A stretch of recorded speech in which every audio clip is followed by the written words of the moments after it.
Good afternoon, ladies and gentlemen.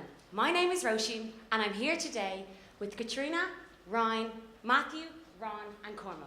And together with our teammates and faculty members in the audience, we are Enactus Maynooth University.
Business, law, computer science and humanities students spanning across both the postgraduate and undergraduate level. This year we have passionately worked on 4 separate projects that empower different members of our community. The first 3 projects are projects we at Enactus Maynooth University have been working on for the past 2 years. The first project is Unite. Unite takes an alternative approach to tackling the issue of homelessness. Instead of supplying regular support items such as food and beverages, Unite supplies care packages. These care packages contain hygiene products amongst other support items that help members of the homeless community regain and maintain their confidence, and by doing so, empower them to take the next step in conquering homelessness. The second project is Dawg Academy. This is a program for teenagers, aiming to teach them useful life skills in areas such as leadership, creativity, teamwork and health. The aim of the project is to educate young minds so that they can achieve as much success as possible in their future endeavours. And our third project is Experience Shared, which is an educational alternative reality game that challenges students to be part of a team as they try to use their classroom education and apply them into real life scenarios as they try and progress in a carefully and engaging plot. And finally, our feature project, and the project that we will focus our attention on today is Access Earth. You may ask, what is Access Earth? Access Earth is the TripAdvisor for the mobility impaired. Today, we will present to you a global vision. We will take you on a journey with Access Earth from its original concept to where it is today and where it will be in the future. Our presentation will tell the story of how we've designed and implemented a simplistic 3-stage business model in order to grow Access Earth and empower more and more people across the globe. This will include our ever-evolving marketing strategy, as well as the revenue streams we will implement in order to keep Access Earth sustainable. But first, let me ask you all a question. How did you get here today, and how did you find the experience? Were the steps at the train station? Were the entrances wide enough? Well, now, imagine taking that journey in a wheelchair, with a walking aid, struggling on crutches, or even possibly pushing a pram. Well, this is the reality for many people. Many people face this day after day, and it's not until not many people are aware of this until we see how inaccessible many places are. Imagine arriving at a building and not being able to access the building. So let me tell you my story and why I came up with Access Earth. In 2012, I booked the trip to London to go see the Paralympic Games. I found a hotel that said on their website that they're wheelchair accessible. But upon arriving at the hotel, there were 3 steps up to the entrance, and I couldn't even fit this walking frame inside the room. So it was at that point that I thought, if I'm having this much trouble in a Paralympic host city hotel, imagine what someone in a wheelchair is going through. And it's not just Matthew that has had this issue. In Dublin alone, there are 64,000 people with a physical disability. Throughout this country, that number grows to 250,000. When we take a worldwide view, there are 125 million babies born every year. Most of their parents will push these babies in prams. There are 400 million people in the world in need of either a walking aid or a wheelchair. There are 500 million people over the age of 70.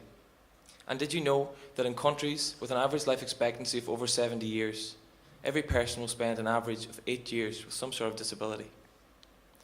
When you add together the number of parents pushing prams, people with physical disabilities, as well as the elderly people, along with their friends, family, colleagues and carers, there are over 1 billion people affected.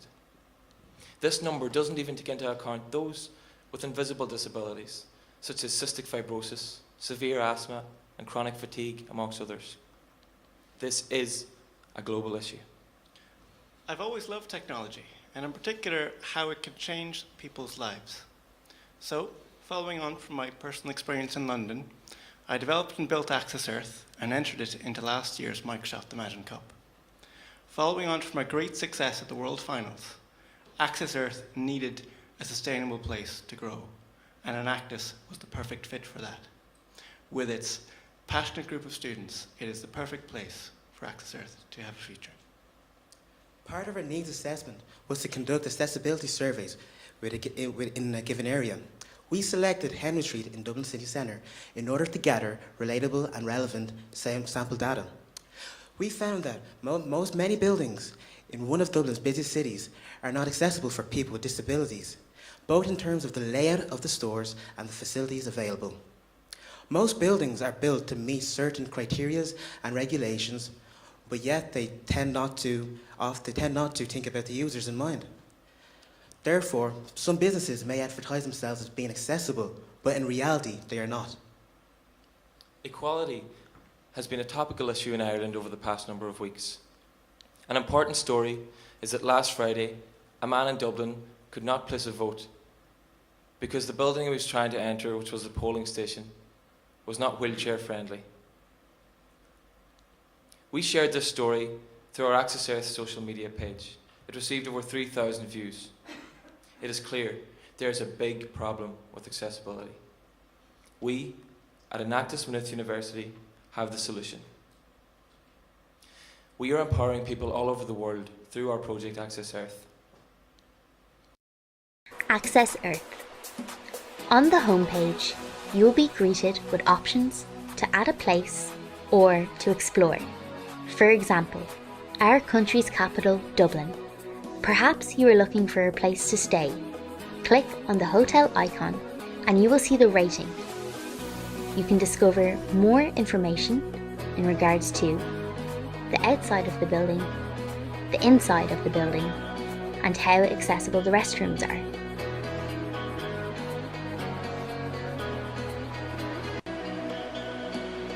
Users can also add their own experience of a place that they have visited. You can use GPS, or you can manually enter the name and address of the building. You then rate the location by answering a series of yes or no questions. Users can also provide a more personal review in the comments section. In addition to the needs of the people, we decided to examine the need of the service that we are providing. To do so, we met with many working professionals within the industry, such as the National Disability Association, Dentsu Aegis, and the Irish Hotel Federation. Their main feedback was that we need to find a way to make our business sustainable and financially viable. In order to demonstrate our business model, I will talk you through a 3-stage model. The first point of every business model is to look at the scale of the market potential. The travel market is the biggest market in the world. And let's take if you examine on one competitor, take for example Booking.com. Booking.com take 850,000 bookings per day. The impaired mobility population is approximately 11% of the total worldwide population. If we obtain 0.01% of this market, we will have 93 bookings per day, with the potential of 33,945 bookings and also 170,000 in revenue each year. So now, let me talk you through our three-stage model. Stage 1 is to grow a sustainable revenue stream. In order to do so, we will implement a booking engine into Access Earth. Similar to that of the TripAdvisor model, we will affiliate with the likes of Booking.com or Expedia or any other third-party booking agencies, whereby, take for example, a user books a hotel room for €200 via the Access Earth website, we will receive 5% commission of this booking. So this is €10 of this booking. The second stage would be to implement an approval system. There will be different levels of this in this approval system. The highest level, level 1, would be the businesses with the most accessibility. The second level would be businesses who've improved accessibility over a certain period of time. And then the final stage of the model would be creating advertising opportunities for the companies involved. In order to do so, they would be charged a fee, and also the companies would have to be accessible. We demonstrated this model to Keith Browning from the Irish Hotels Federation, and also a leading CEO of an advertising agency, Liam MacDonald. And let's take a look at what Liam has to say. I think commercially this would appeal in a number of different ways. Obviously, if it has a user base of 1 billion, then from a pure advertising perspective, it is hugely appealing. Secondly, if it can provide a level of endorsement which gives comfort to its users, then it could demand a premium. Thirdly, there's an opportunity, I would have thought, to go to the likes of TripAdvisor or Hotel.com and do some sort of commercial deal with them, which gives the imprimatur of Access Earth to those organisations. Our vision is for everybody throughout the world to have access to accessibility information. In order to achieve this vision, a well-structured marketing strategy has to complement our business model. Obviously, in the digital era, it is imperative to maintain a strong online presence in order to drive traffic directly to Access Earth. This is exactly what we've done. We've successfully driven traffic to Access Earth and almost doubled the figures since November 2014. As well as this, we've had an abundance of 3,500 unique visitors and users of the Access Earth website since the beginning of December 2014. Our marketing strategy consists of creating PR connections as well as showcasing Access Earth throughout various channels. By doing this, we've been included across various Irish media publications. These have included the Irish Independent, BreakingNews.ie, as well as the Irish Examiner. From these features, we've correlated direct spikes through traffic to Access Earth. Our future marketing plans consist of reaching out to various blogs and websites that have a strong online presence in order to drive home and promote the empowering image and brand of Access Earth. Having a disability places you in the world's largest minority group, and Access Earth has the ability to empower millions of people, not just in Ireland, but all across the globe. The statistics we mentioned earlier don't even include people who have recently undergone surgery or those who are on crutches due to a broken bone. Accidents are an unfortunate part of life, and anyone in this room could injure themselves and unfortunately impede their mobility. Access Earth takes the fear out of going to new places or businesses and wondering whether or not they are accessible. Everyone in the world should have the right to have access to what the world has to offer, and having a disability shouldn't exclude you from this. Now let's take a look at a video featuring two different user groups. So, Donald, what has your experience with accessibility been like? There are times where accessibility can be an issue and kind of stop you going places you want to go. And how did you find the experience of using Access Earth? Is a really good resource for people with disabilities. It allows you to help your planning, because planning is key. I find as well you need to have a bit more information going into places. Well, we find when we have two small kids, one is 2, another is a newborn, most businesses are pretty welcoming to you, but what I find is they're less welcoming to the buggy and the double buggy and the pieces of equipment that you have to bring with you. They're happy to take the business, but they really don't want to have your equipment clogging up their restaurants. I think like in our local area, we're pretty aware of what businesses are pretty accessible and what aren't. But I think when you find you go into the city centre or maybe a town you're not really familiar with, or even a different country, having an app on your phone to say where are the accessible establishments, where are open to having kids and buggies and high chairs and all those kind of things would be really useful for us, and it would kind of help us get out and about more as a family as well. We have just witnessed the impact that Access Earth has had upon both Donal and the Broderick family's lives. These are only two of many examples. The potential impact of Access Earth is limitless. We at Enactus Maynooth University are proud of our achievements to date. We thank you very much for listening today, and we now welcome questions.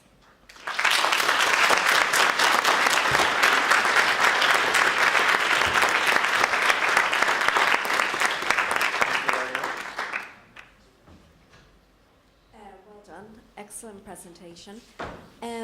Why do you think other engines or sites have been so deficient in addressing this issue? And why do you think you're going to be successful at it and they haven't? Well, to do this, you would need to be in with the organisations such as the Irish Realtor Association and that. While Booking.com and Expedia at the moment don't have the resources to spend time on this, while having a dedicated system such as Access Earth could potentially share this information in the future with Booking.com and Expedia. What do you see as the biggest inhibitor to getting to the broad group of people that you're trying to access now?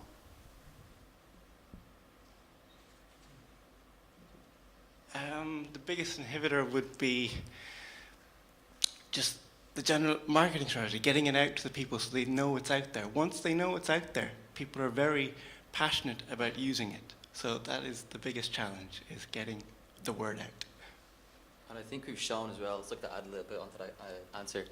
Through our marketing strategy we've already done, we've already developed PR connections with such major organisations already, and we've shown that the traffic that we can drive only since November 2014 and the amount of unique users since December 2014 up until now is a huge amount of number. And plus, when we have the backing of bigger organisations, again, as Cormac said, it's limitless. Well done, great presentation. And as somebody who spent 6 months on crutches, I can relate to a lot of what you were saying. Just a question around the database. How big is it? Like how much information do you have in it at the moment, and how do you keep it up to date so that we're encouraging users to add to it, but what exists at the moment? So currently there are approximately 280 places in the database at the moment, but our main form of populating the database is crowdsourcing. So we would be it's sort of like how TripAdvisor have done it. They relied on the users who have been to a place to rate it, and leveraging our connections with the disability organisations. That's our main plan on expanding the database. Hope that answers your question. As well as that, we're not limiting it to just user-generated content. If businesses want to go onto the website and place their own information about their business and obviously claim their business, they're more than welcome to do that too. So my question was very closely related to that, which was around the vetting and management of the data, because that will drive your reputation and your ability to grow revenue. If you lose reputation as a result of user commentary or ratings that are subsequently borne out to be incorrect, how do you vet that process? How do you make that manageable? Because the data becomes a huge challenge. Obviously, we don't have the resources like the Michelin star system to go and vet every single rating that's put up. So we have to rely on the crowdsourcing model and the trusted community of users. We believe their goals are aligned with ours. They want reliable and up-to-date information. Great presentation, guys. 2 quick questions for you. Where did you had 170,000 euros in revenue off of 5% commission of the booking projections you did? Is that right? And where did you get 5% from as a commission? First of all, the 170,000 would be from if we were to get 0.01% 1%. So if it was 93 bookings per day, multiply that by 365, it becomes that number. And then the 5% would be the affiliate number. So if you were to take, for example, affiliate with Booking.com generally, if you book directly through their website, they take a commission between 15 to 17%.